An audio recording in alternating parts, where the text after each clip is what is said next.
What's up? Welcome back. I'm John Stark from MacMovieGuy.com, your favorite blind film critic, and today I'm here to review porn. Not really, but we're we're trying.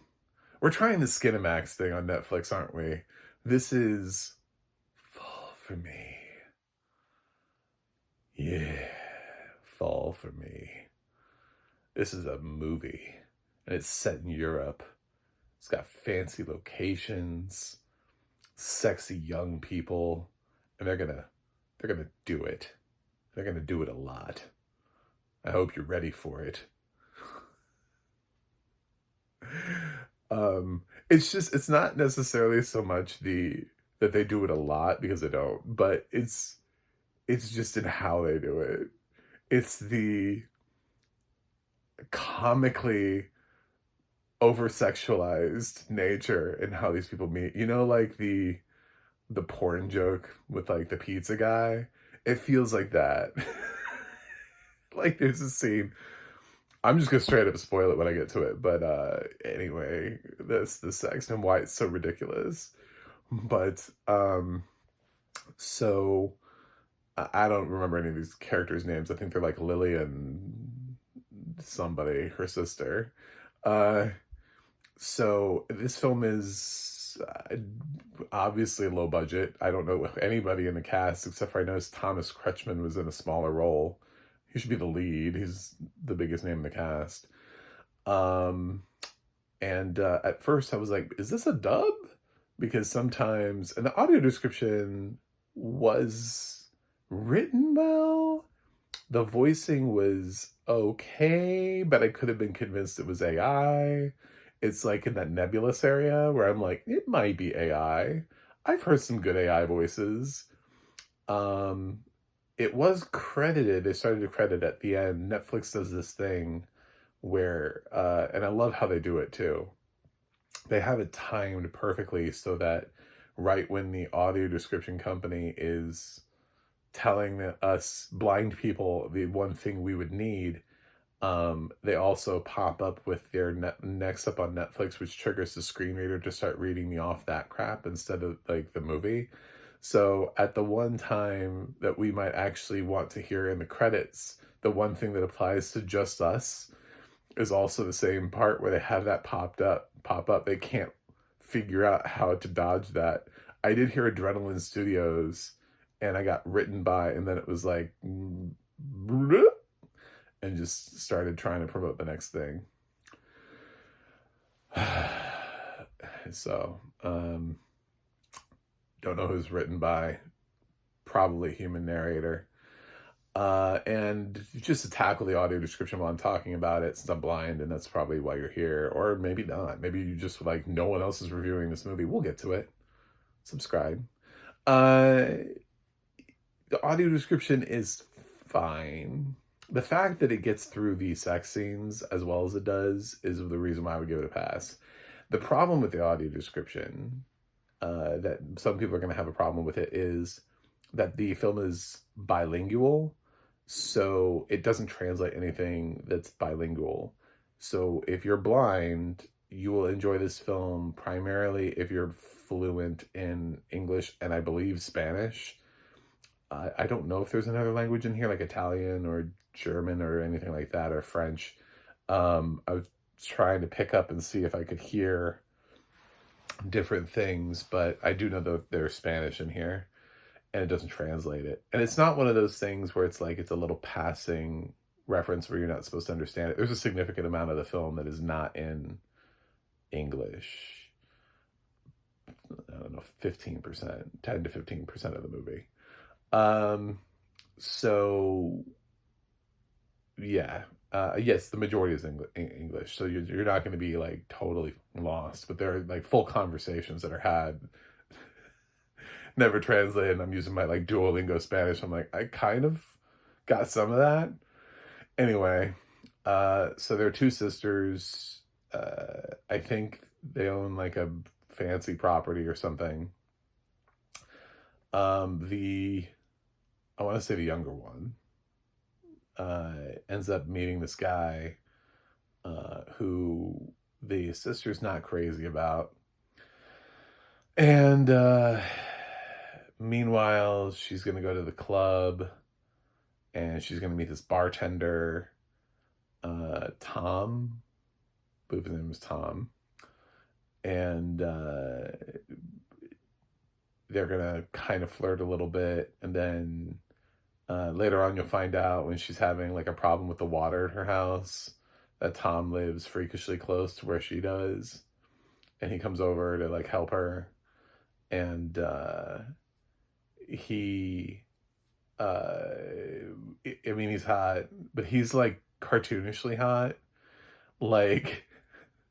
So she comes over to his house, and she's, I mean, she's got water spewing everywhere in this point, at this point in the film. Just like, I don't even know what's happening, like, just like a fountain of youth. And she's like, "You want to put some clothes on and come over?" And I mean, like, there's no rush to it at all. There's just like, he had to answer the door without like a shirt on or something like that, so that we could be reminded of the fact that he's hot. And he's like, "Oh." So he goes over and helps her figure out the water situation, but he casually mentions something about how that if they don't stop it, that she's not gonna have any water left. So she's obviously like on a well. So what happens? Well, later on, she doesn't have any water. So she's like, "What am I gonna do? Oh, I'm gonna go to Tom's. That's what I'm gonna do." So she goes over to Tom's to use the water, and we see her taking a shower, which was mentioned that she's naked in the shower. I guess we can see it. And so we get to watch this woman taking a sexy shower, like it's the fucking 90s or something, and I'm on Showtime. Anyway, because it has no bearing. Like, who gives a shit? It's just she's taking a shower. She even drops like the soap at some point, and I'm like, what is happening? There's no one in the shower with her. So she gets out of the shower. My favorite scene is she's like in his bedroom, going through his closet. Boundary issues. And this dude's like got a serial killer wardrobe where he only has black t-shirts and white t-shirts, and that's it. That's all this dude owns.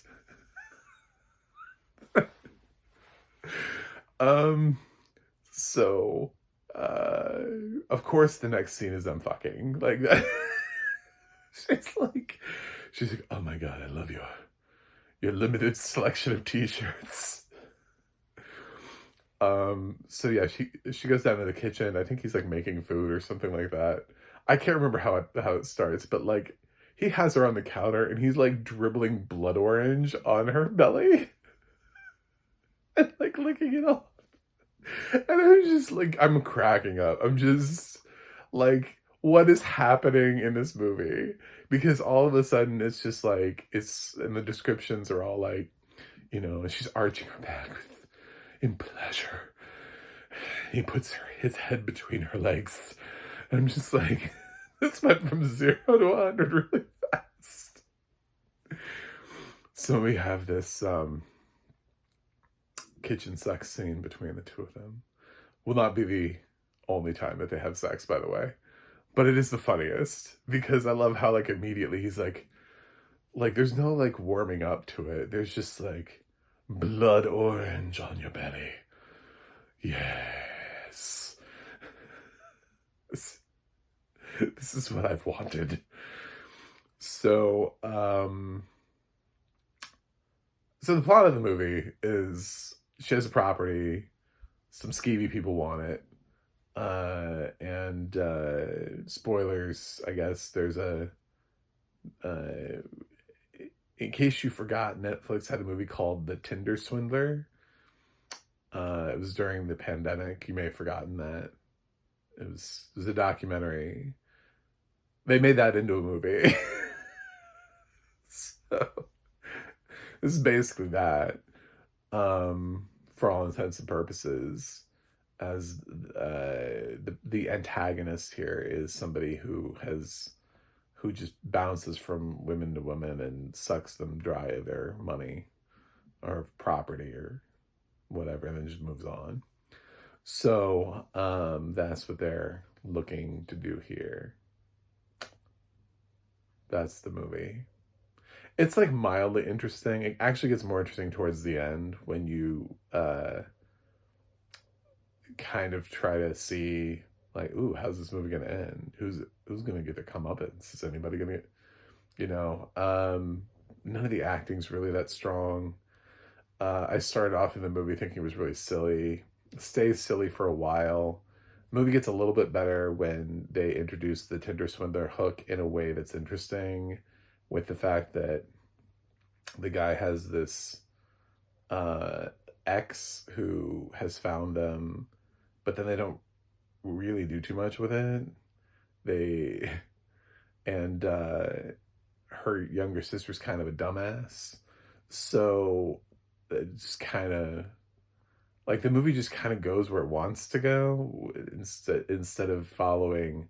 Nobody ever asks like what was the smartest way or the most interesting way to do things. It just wants to get from point A to point B. So every time it tries to do something interesting, the movie just tends to like shrug it off and be like, oh, never mind. So there was one possibly interesting scene where she sort of outsmarts people, Lily, I think that's her name. And she figures out this house that everybody's at, and it's like all these people who have like been screwing her over, all like having this birthday party for somebody, and she goes in there, she sees everybody, and they're all together, and she's like, "Are you kidding me?"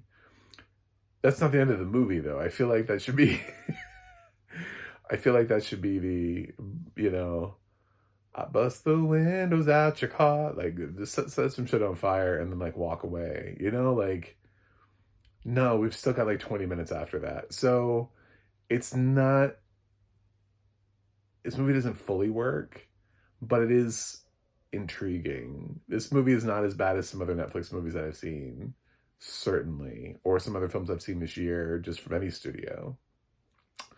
But it's struggling. It's really trying to function as a movie. I actually enjoyed parts of it, but it just ends up sort of defeating itself. It's not written or directed well enough for the interesting stuff to rise to the top, for it to be that twisty, sexy thriller. This would have been great if Adrian Lyne had stepped in and directed it. You know what I'm saying? Like, this feels like if, you know, from the director of Unfaithful, great. Give me that. I want that film. If I can throw Diane Lane in here and we're good to go. Instead, it's like some actors I'm not familiar with, director I'm not familiar with, in a Netflix movie that they're just kind of tossing out there that's a loose adaptation of a documentary they released like 5 years ago. So that's what this is. Fall for me. And hilariously, the audio description just doesn't ever translate anything. So you're best served if you're bilingual, if you can speak English and Spanish. If not, then you're just gonna have to deal with it because there's no other alternative. I don't know, use your Google Translate or something if you really want to know what they're saying. I didn't feel like I was dramatically changed by the conversations that she was having. I don't think anything pivotal happened outside the English language, but maybe it did. But come for the blood orange sequence. Stay for some shitty acting, and leave with the glimmer of the fact that there might have been a movie in here. If Netflix had actually cared enough to invest in it, to give it the right people, to put the right people behind it. Instead, they just kind of wanted a cheap, shitty Skinamax knockoff of their documentary. Cool. I'm going to give Fall for Me, I'm going to give it a 4.8 out of 10. It's not the worst movie of the year. And it's actually because some of it is actually kind of like laughably entertaining, like not in the way that it's intended to be, but I did actually kind of have fun with it. But yeah, it's a rotten for me. So, thanks for watching. Thanks for subscribing. And I will see you guys on the other side.